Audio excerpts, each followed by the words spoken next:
Welcome back to your Feel Good Breakfast Show. It is Expresso right here on SABC3. Now, the ever-creative Leah Mooney is still in studio with us, as we talked a little bit earlier on about what makes or breaks the decor interior of some of our, most favorite hangouts and trendiest spots. And he's still in studio because he's going to be showing us how we can incorporate some of what he talked about into our everyday decor, styling, aspirations, if you will. Now, Liam, let's say I have a spot in my home. Yeah. I want to turn it into the most, the best spot, the inspired spot in my home where family, friends can just chill and relax. What is the best place to choose? Well, I personally think that the kitchen should be the heart of the home. Yes, I mean, you too? In my family, kind of, where the food was is where we were.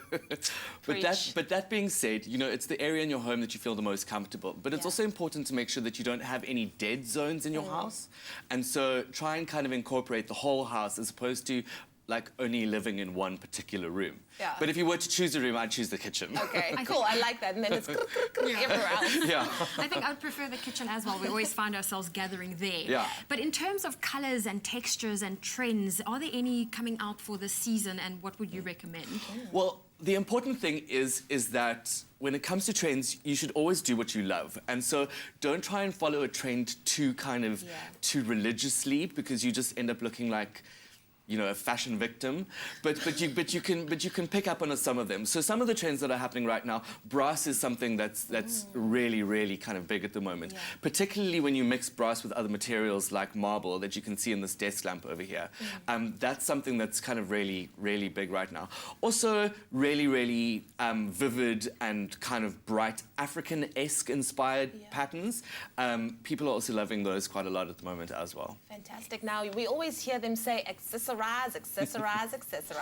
When it comes to some of the trendiest accessories, what would you recommend when it comes to, turning our homes into stress-free zones? Well, I personally don't believe that you should be collecting things for the sake of collecting things. Yeah. Collect things when you're on holiday, things that tell your story and are personal to you, I think are more important than, say, going to a store and just buying accessories for the sake of. So I really try and encourage my clients to collect as much as possible. Okay. Your European holiday, bring something back that reminds you of the time, or something like that. I love that. Yeah, makes it more personal. Homely and personal. Yes.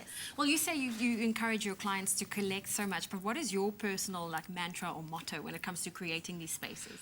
Well, the thing that I need to remember is that I'm generally creating these spaces for other people. So it's really listen. Listen as much to the client as possible about what they want to feel, what this kind of space that they'd like to create. Because ultimately, they're the people that are going to be living in the space and not me. So I try not to be too kind of directive about, and I try and listen more than anything else. Well, we're listening more than anything else. Thank you so much, Liam, for sharing your tips and tricks on how to create the best spaces in our homes. Yes, thank you so much. Well, I can only imagine soon everyone will be asking for that invite to come on over, friends and family. Well, someone that does need no invite, Graham, over to you.